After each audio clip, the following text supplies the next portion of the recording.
최근에 인천에서는 아시안 게임이 시작되어졌습니다. 아시안 게임을 위해서 많은 것이 준비되어진 모습을 보게 되고, 이부제라든가, 선수촌이라든가, 또 여러 가지 진행들에 대한 이야기가 등장을 하고 있습니다. 그런데 이 아시안 게임이 아마 끝나고 나면 여러 가지 평가가 임하겠죠. 그런데 그런 평가들을 볼 때, 만일 이 아시안 게임을 주관했던 일부 사람들이 또는 지금의 시장이 이런 얘기를 했다고 쳐봅시다. 다른 사람들의 이야기를 듣지 않고 아시안 게임에 참석했던 사람들이나 그런 얘기 없이 자기들이 보기에 괜찮았으면 괜찮다고 얘기하면서 자화자찬한다라면 우리는 정당한 평가라고 이야기하지 않을 것입니다. 만일 그냥 아시안의 게임에 참석했던 모든 선수들이라든가 관광객들마저도 그 부분에 대해서 동의한다면 상관이 없겠지만, 만일 너무나 불편하고 여러 가지, 예를 들자면 심판의 판정도 불공정하고 여러 가지 퍼니시도 엉망이었고 게임하면서 너무 불편했었다라면 그 행사를 주관했던 인천에 관련됐던 많은 사람들, 아시안 게임에 관련된 사람들의 평가는 사실상 의미가 없을 것이라는 거죠. 종종 이럴 때도 있을 것입니다. 만약 우리가 집에 손님들을 초대를 했는데 그 손님이 뭘 좋아하는지 모르면서 그 손님에게 맛있는 것을 대접하기보다는 내가 좋아하는 음식을 차렸다라는 거예요.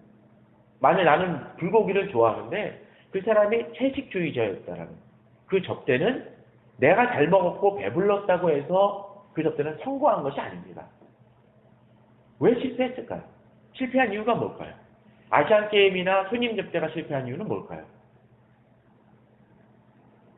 주체가 누구인지를 잊어버리기 때문에 그렇습니다. 아시안 게임의 주체는 위원회가 주관이 아니죠. 위원회가 주인공이 아닙니다. 누굽니까? 선수들과 거기 참석하는 모두 관객들입니다. 근데 그들이 만족하지 못한다면 이 게임은, 이 경기의 그 주관은 성공한 것이 아닙니다. 손님 초청도 마찬가지죠. 누가 주인이에요? 바로 이 손님이 만족할 때, 즐겁게 먹을 때 이 대접은 성공한 것이라고 이야기를 할 수 있을 것입니다. 음식점도 마찬가지예요.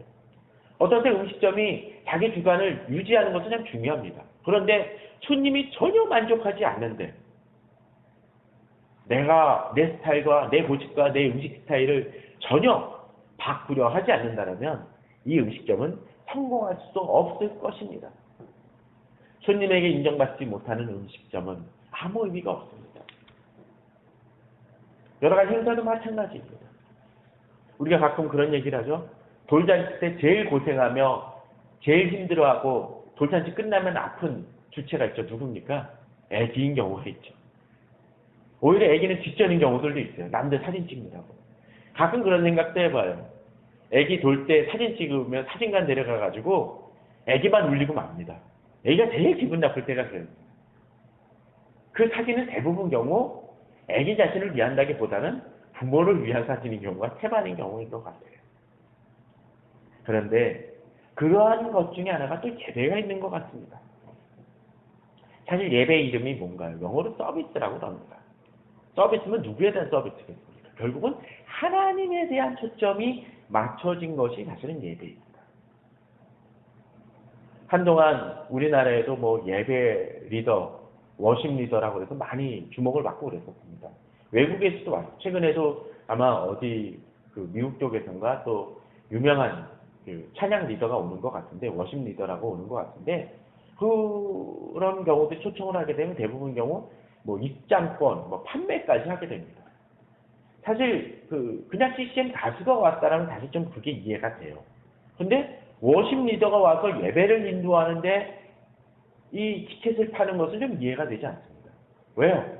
주체가 그 멋진 공연과 찬양을 보여주는 게 목적이 아니라 하나님이 경배받는 게 목적이 있거든요. 물론 초청을 하게 되면은 여러 가지 비용이라든가 갈등을 하니까 그 비용을 어느 정도 충당한다는 측면에서는 아주 실제는 이해가 되지만 뭔가 초점이 흐려진 것일 수 있습니다. 물론 그 행사를 주관하는 분들도 그 점을 잘 고려했다라면 문제는 좀 달라지겠죠. 저는 우리들의 예배가 좀 그래야 된다고 생각이 들어집니다. 예배를 드릴 때 오늘 예배 잘 드렸어. 오늘 설교 말씀 좋았어. 하는 것은 어느 정도는 일리는 있지만 우리들의 초점이 잘못되어 있는 것일 수 있습니다. 진정한 초점은 바로 그 예배를 통해서 우리가 주님을 만났느냐 만나지 않았느냐, 또 하나님께 온전히 예배를 내가 순전하게 드렸느냐라는 데 초점이 있다는 것입니다. 그래서 우리는 지난 두 주에 거쳐서 마태복음 18장 18절에서 20절에서 진정으로 교회는 어떠한 곳? 사람들이 모이는 곳, 그런데 누구의 이름으로? 내 이름, 곧 예수 그리스도의 이름으로 모여야 되고, 그 모인 것은 뭐요? 합심해서 모여야 되고, 그 합심하다라는 것은 우리 자신의 목적이 아니라 뭐요? 바로 하나님의 이름을 높이고 하나님의 뜻을 구하는 그러한 모임이 되어질 때 하나님이 임재하신다라는 말씀을 나눴습니다. 오늘 말씀도 그와 연관성이 되어진다고 생각이 되어집니다.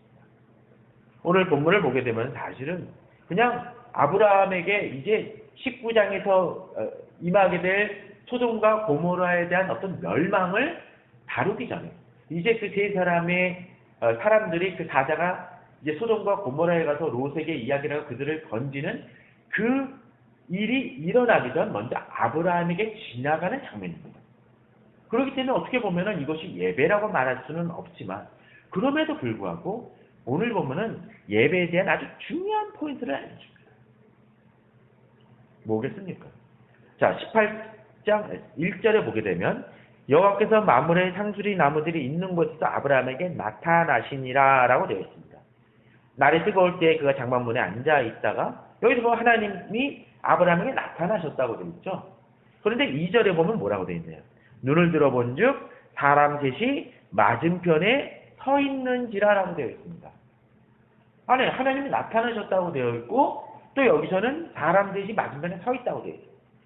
또 쭉 보게 되면 하나님이 말씀하시는 장면이 등장을 하고 있고 또 16절에서부터 그 뒤에 나오는 그 본문 속에서도 역시 하나님과 아브라함이 대화하고 있고 또 어떤 모습이 보여있냐면 그 속에서 아브라함이 소돔과 고모라를 놓고 여기를 의인 10명이나 되어 있으면 좀 건져달라고 하면서 목숨을 건 기도를 하는 장면이 등장을 합니다. 그런데 또 재미난 것 중에 하나는 바로 그것입니다. 자, 오늘 본문을 보게 되면 18장 2절에서는 지금 온 사람이 몇 명입니까? 세 사람이죠? 근데 19장 1절 한번 볼까요? 19장 1절에서는 지금 몇 사람입니까? 두 사람이죠? 사실 떠나갔다고 돼 있는데 도착한 사람 몇 명이요? 두 사람이에요. 이게 무슨 일입니까? 그래서 어떤 분들은 이게 성경에 오르다라고 얘기하는 분들도 있지만 그게 아닙니다. 자, 두 사람이 떠나간 다음에 사람들이 떠나간 다음에 본문을 보게 되면 하나님이 아브라함과 이야기하시는 장면이 등장을 합니다. 그건 무슨 얘기냐면 이제 하나님의 현현이었다는 거예요. 오늘 읽지 않았지만 18장 16절에 보면 그 사람들이 거기서 일어나 소돔으로 향하고 또 17절에서는 여호와께서 이르시되 내가 하려는 것을 아브라함이 숨기겠느냐라는 것을 통해서 한 사람이 남고 두 천사가 나간 걸 얘기합니다. 그래서 어쩌면 사람의 모습으로 나타난 하나님의 모습을 상징한다고 얘기를 합니다. 특별히 여기서 나타난 사람은 대부분의 신학자들이 많이 이야기하기를 예수 그리스도의 구약에서의 현현이라고도 이야기를 합니다. 정확히 그것이 드러나지 않긴 하지만 상당히 타당성 있는 이야기라고 생각이 되어집니다. 어찌되어졌건 간에 바로 이러한 하나님의 임재의 모습이 있기 때문에 지금 아브라함이 급히 달려가고 또 이들 앞에서 2절에 보면은 영접하며 몸을 땅에 굽히는 장면이 등장하고 있다는 것입니다. 저는 이 구절을 통해서 먼저 지금 사람이 지나가는 상황 속에서 여기서 나타나시다라는 구절도 등장을 하지만 또 사람이 나타났을 때 아브라함이 달려가는 모습을 통해서 우리는 예배할 때 하나님을 발견하고 내가 경배하는 그 하나님을 만날 수 있어야 된다는 것입니다. 아니, 이건 너무나 당연한 얘기겠죠. 예배하러 올 때 하나님을 만나러 오지 않는 사람이 있습니까? 그러나 그럼에도 불구하고 종종 예배 시간에 예배의 태도들을 보십시오. 하나님을 만나러 온 것인지 그냥 졸러 온 것인지 또 그냥 잡담을 하기 위한 것인지 구분이 안 가는 사람들이 많이 있습니다. 오늘 아브라함의 모습처럼 하나님을 만나야 됩니다. 특별히 지금 이 모습은 사람들이 지나가는 그 모습 속에서 아브라함은 그것을 향해 달려가는 모습입니다. 무슨 얘기냐면 아브라함은 지금의 찬스가 얼마나 귀중한지를 알고 있다는 것입니다. 그렇기 때문에 2절에서 그들을 보자 곧 장만문으로 달려나갔다라고 되어 있습니다. 그들에게 다가오긴 하지만 이 일들을 어떻게 합니까? 뒤에 나서 이제 경배를 하게 되고 여러 가지 대접을 하고자 하는 모습으로 이어집니다. 아, 잘 오셨어요? 하고 그냥 보낼 수도 있어요. 그러나 이분들이 누군지를 알기 때문에 아브라함은 이 기회를 놓치지 않으려고 하고 직접 나가 엎드려 경배합니다. 엎드려 경배한다는 것은 무엇입니까? 아주 자기 자신을 낮추는 것이죠. 요새 드라마에서는 툭 하면 무릎 꿇는 장면들 등장을 해요. 근데 솔직히 한번 생각해 보십시오. 정말 현실 속에서 내 앞에 와가지고 무릎 꿇는 사람 본 적 있습니까? 거의 없죠. 그런 일 없습니다. 그런데 그럼에도 불구하고 드라마 속에서 과장하는 이유는 무엇입니까? 이것을 극하게 만들기 위해서입니다. 드라마 속에서 또 한 가지 미스가 있다고 그럽니다. 사격 같은 데서 칼싸움 벌어지잖아요. 칼싸움 하게 되면 이게 베는 잔인하게는 배를 베는 장면이 나오죠. 그럼 그 사람들이 여기서도 피를 흘리긴 하지만 또 어디서 피를 흘립니까? 입에서 나오죠. 근데 의사들 얘기로 듣기로는 제가 어디 신문에서 보니까 입에서 피를 내지 않는다고 합니다. 대부분의 경우는. 근데 왜 그럴까요? 극한 설정을 위한 일이라는 것이죠. 과장법이라는 거예요. 본문은 과장이 아닙니다. 진정한 예배는 엎드리는 모습입니다. 내 자신을 온전히 내어드리는 것이죠. 그러나 아무한테나 엎드립니까? 아니죠. 우리가 기르는 개한테 만일 엎드리는 사람이 있으면 제정신 아니라고 해요. 가끔 애완견이나 고양이한테 너무 지나치게 잘해주고 아주 상전인 것처럼 하는 사람이 있으면 우리는 그럴 겁니다. 저 사람 너무 과하다. 왜요? 그 정도 경배를, 그 정도 대접을 받을 대상이 아니라고 생각하기 때문이죠. 만일 우리가 예배 시간에 하나님 앞에서 온전한 마음을 드리지 못하고 하나님 앞에서 온전히 예배 드리지 못하는 모습이 등장을 하는 이유는 뭘까요? 하나님을 그런 귀중한 분, 내가 경배드려야 될 정말 높으신 전능하신 하나님이라는 것을 잊어버리기 때문에 그렇습니다. 온전히 여기지 못하기 때문이라는 것이죠. 진정 예배드리는 사람은 진정 예배가 귀중하다는 것을 안다면 어떡합니까? 내 자신을 정결케 합니다. 다른 때보다도 어쩌면 평일보다도 직장 출근하는 것보다도 학교 나가는 것보다 더 신경 쓰며 내 마음을 귀중히 여겨야 될 것이 바로 이 예배 시간입니다. 물론 예배는 이제는 형식이 중요하지 않다는 이름 속에서 사람들은 자유로워진 건 있는 것 같아요. 그런데 그것도 자유로움도 어느 정도의 격식이 필요합니다. 정말로 자기 자신을 전혀 생각지 않고 돌아보지 아니하고 대충 슬리퍼 끌고 정말로 제대로 목욕도 안 하고 그냥 잠에서 바로 깨가지고 일어나는 사람이 있다면 예배드리는 자세의 모습이 아닙니다. 정말로 조금만 높은 사람이 온다 할 때 우리가 그렇게 행하겠습니까? 아니죠. 조금 귀중한 사람 만나게 되면 그러겠습니까? 제가 제주도에 내려가서 설교할 때 만일 격식만 생각하지 않았다면 양복 가져갈 필요 없죠. 그러나 그럼에도 불구하고 내가 처음 만나는 사람들이기 때문에 학생들이지만 제가 양복을 불어 가져갔고 옷을 더 챙겨갑니다. 짐이 많음에도 불구하고. 사람에게도 그런다면 하나님에 대해서는 우린 더 그러해야 될 것입니다. 아브라함은 이 기회를 귀중하게 여기기 때문에 3절에서는 그렇게 얘기합니다. 이르되 내 주여 내가 주께 은혜를 입었사하면 원하건대 종을 떠나가지 마시옵소서라고 이야기합니다. 그는 이 기회가 얼마나 귀중한지를 알기 때문에 하나님을 만나고자 열심히 하고 하나님과 교제할 시간을 가지고자 합니다. 가끔 그런 분들이 있어요. 예배 시간에 열심히 지 못하고 늦게 오면 좀 예배에 대해서 집중하십시오. 열심을 내십시오. 그러면은 그분들이 얘기합니다. 언젠간 열심히겠죠. 열심을 좀 내겠죠. 내 마음도 뜨거워지겠죠. 그런데 그런 분들 중에서 갑작스럽게 돌변해가지고 열심으로 믿는 사람들 별로 못 봤습니다. 그런 분들은 그냥 그런 분들로 갑니다. 열심을 내고자 하는 사람들이 달라집니다. 기회를 잡을 줄 아는 사람이 달라집니다.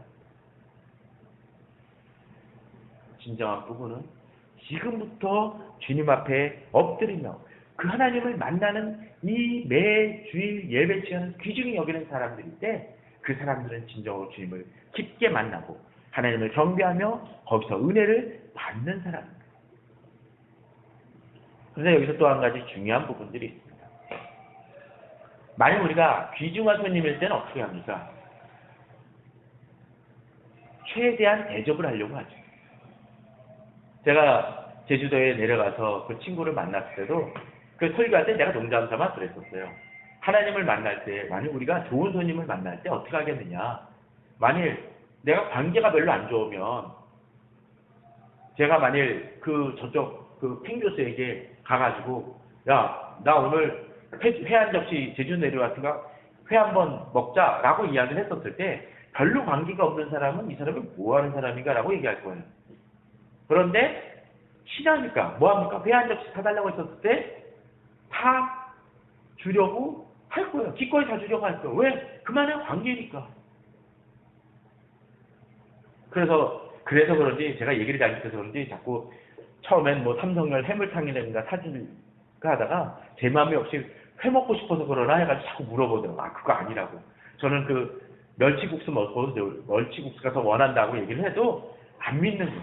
그래서 결국은 이제 해물탕을 먹긴 했었지만 사실 우리가 매주일 매번 만나는 사람이라면 그렇게 신경 안 씁니다. 하나님에 대해서 그런데 왜 우리가 그러지 않느냐라는 거예요. 최고의 것을 드리려고 힘써야 된다는 거죠.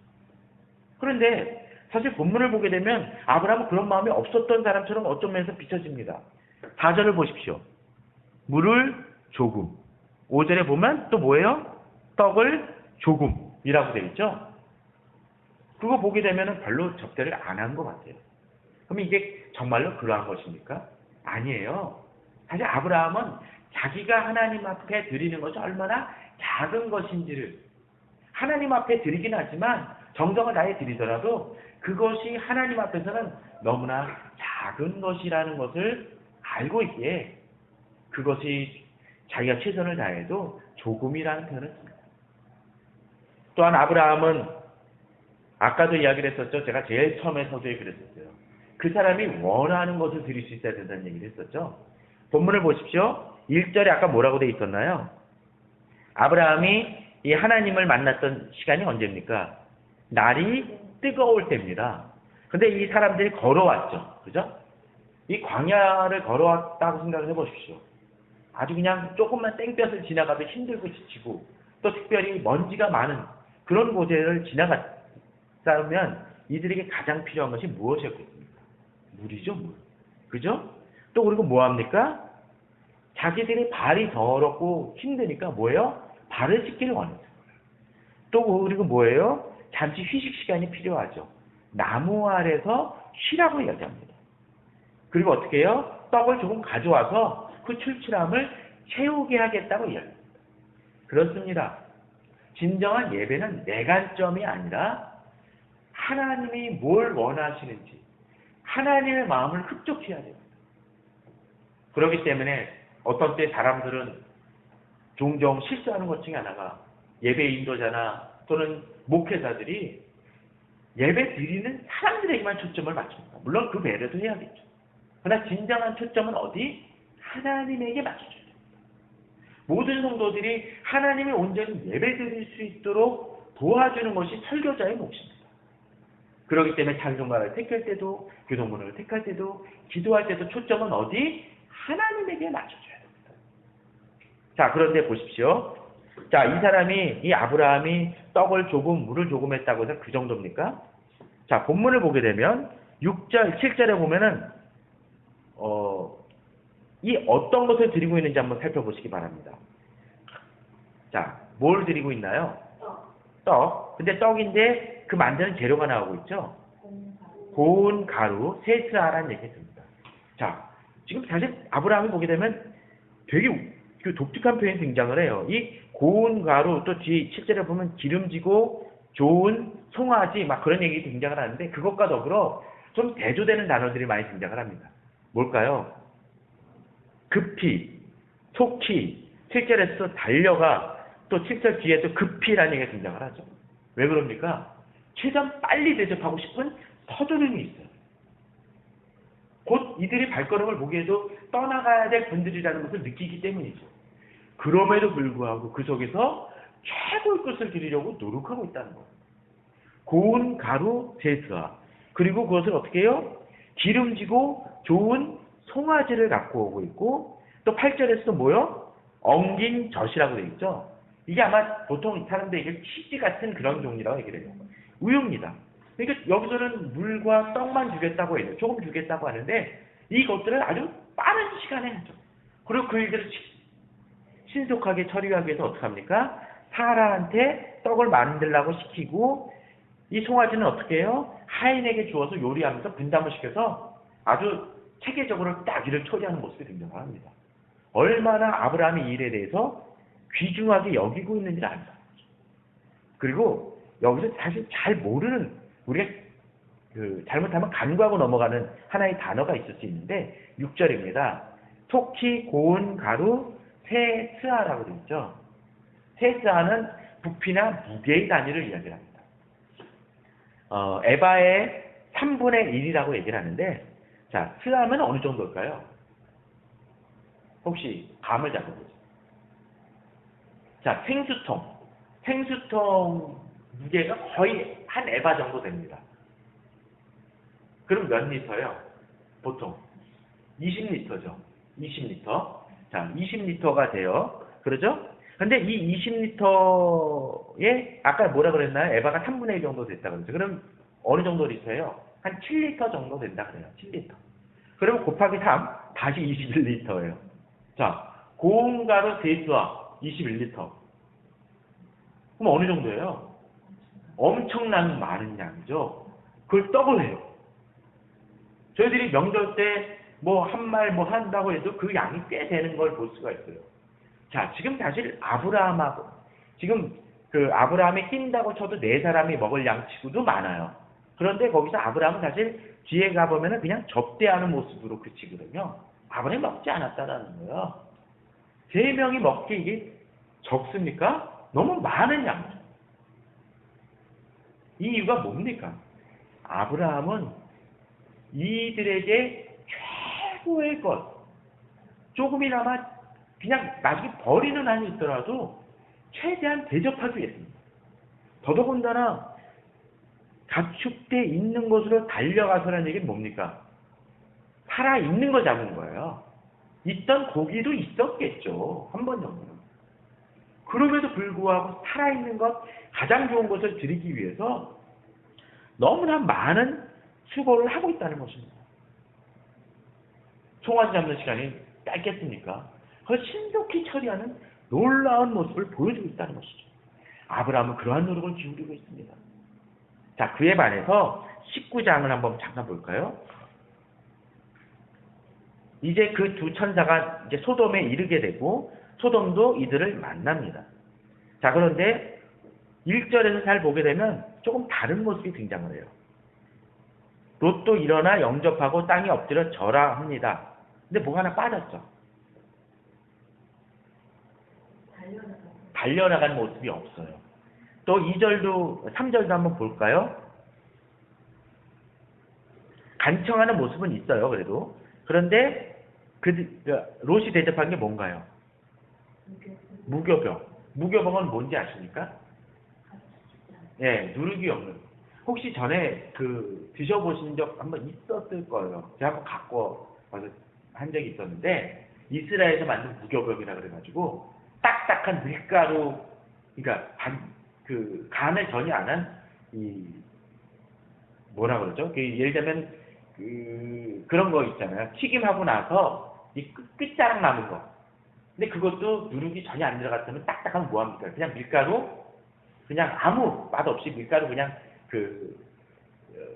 프라이팬에서 살짝 구운 것이 무교병이라고 생각하면 돼요. 별로 맛이 없는. 근데 급하고 늦었기 때문에 이런 것을 드린다고는 하지만 사실상 손님 접대할 때도 이런 것을 웬만하면 잘 안 내놓는 것일 수 있습니다. 이건 뭡니까?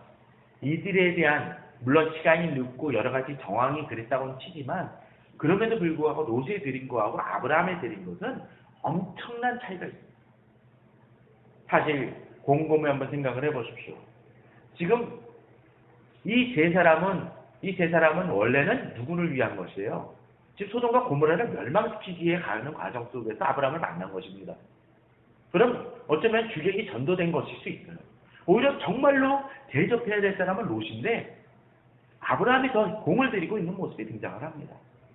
물론 여기서 또 아브라함에게 여러 가지 말씀을 주시는 모습이 있지만 롯은 정말로 자기들의 위기 속, 곧 자기가 속해 있던 도시가 멸망당할 위기가 처했음에도 불구하고 그 심각성을 느끼지 못하고 있다는 것입니다. 예배는 그저 마음을 중심으로 드리는 것만이 아니라 뭐요? 최선의 것을 드리는 겁니다. 최상의 것을 드리는 것입니다. 그 기회가 왔을 때 잡아야 됩니다. 하나님이 역사하실 때가 있습니다. 하나님이 우리를 만나주시고자 해가실 때가 있습니다. 그때 느껴야 됩니다. 근데 그것을 느끼지 못하고 사는 사람들이 많이 있습니다. 제가 짧게나마 군대에 있었을 때 초소를 지키고 있었을 때가 있습니다. 3끼. 그러면은 장교들이 구보를 해요. 아침 구보를 합니다. 그러면 거기에 그 당시 그 부대를 맡고 있는 대장이 있습니다. 그 대장이 투스타를 써요. 그러면 그 투스타한테는 항상 경례를 제대로 해야 됩니다. 그거 못하면 막 얼차려서 맞고 그런 일들이 벌어지거든요. 그런데 이 일반 부대 내에서는 상관이 없는데 그냥 왜냐하면 딱 제대로 입었으니까요. 아침 구보 때는 뭐 할까요? 군복이 아니라 추리닝 차림으로 뛰게 됩니다. 그러니까 구분이 안 가요. 그리고 이게 비상입니다. 저쪽 그 일미 지나간 초소에서도 연락이 옵니다. 자, 대장님 뛰니까 박들어 좀 잘하고 경기 잘하라고 합니다. 근데 뛰는지 안 뛰는지 잘 구분이 안 갈 때가 있어요. 제대로 연락이 안 올 때도 있어요. 어떡합니까? 특징이 있어야 돼요. 특징. 그죠? 예를 들자면 그 사람이 그 대장이 잘 쓰는 모자라든가 또는 추리닝 차림 뭐 초록색 복장이라든가 물론 이게 그 현빈이 입었던 한 땀 뜬 무슨 그런 추리닝은 아니지만 그 색깔을 보면서 구분해낼 수 있어야 됩니다. 그러지 않으면 경을 치니까. 하나님은 우리에게 조금 조신다고 갑자기 벼락을 내리시는 하나님은 아니시지만 하나님은 우리에게 인자하실 때 그 하나님의 역사하심을 느끼고 우리는 그 마음을 열고 하나님을 만나야 됩니다. 바로 이 예배 시간, 하나님이 우리를 만나주시려 오는 쉬는 시간이고 그때 내가 마음을 열지 않으면 하나님의 은혜는 임하지 않습니다. 아브라함은 그 기회를 잡고 자신의 최상의 것을 주님께 하나님께 드리고자 했던 사람입니다. 자, 그러니 어떤 일이 벌어집니까? 오늘 10절입니다. 이제 그렇게 식사를 다 하고 난 다음에 이제 그가 이르시되 내년 이맘때에 내가 반드시 내게로 돌아오리니 내 안에 사라에게 아들이 있으리라 하시니 사라가 그의 장막문에서 들었더라고 들었습니다. 그렇습니다. 하나님을 만나는 사람에게 하나님은 약속을 주십니다. 우리가 하나님께 경배 드렸을 때 은혜는 임합니다.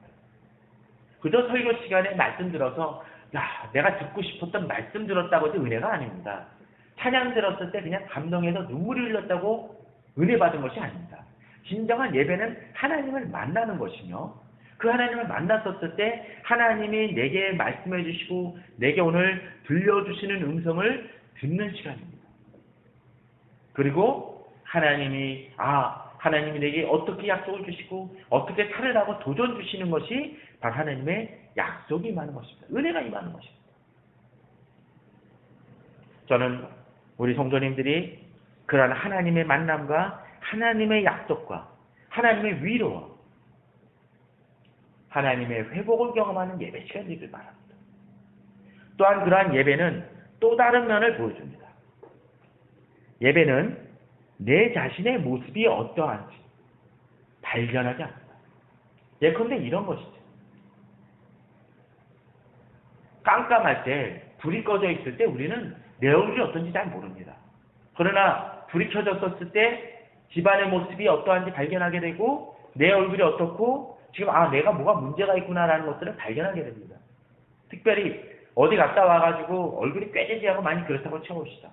그런데 방이 어두운데 밤에 늦게 들어와가지고 방에 불을 켜고 나서 거울을 보고 나서야 내 자신의 모습을 발견하지 않습니까? 어떠한지? 하나님을 만난다라는 것은 하나님의 그 거룩하신 모습 속에서 내 자신의 상태를 발견하는 것이죠. 오늘 본문 속에서 그런 모습이 등장을 합니다. 뭘까요? 11절을 한번 볼까요? 하나님은 약속해 주셨어요. 그죠? 그랬는데 어떤 일이 벌어지나요? 아브라함이 자기 상황을 보니까 뭐예요? 나이가 많아 늙었고 사라에게는 여성의 생리가 끊어졌는지라. 도저히 가능성이 없는 상태라는 것을 하나님의 약속을 통해서 자신이 발견을 하죠. 그죠? 이 속에서 보면서 답답해합니다.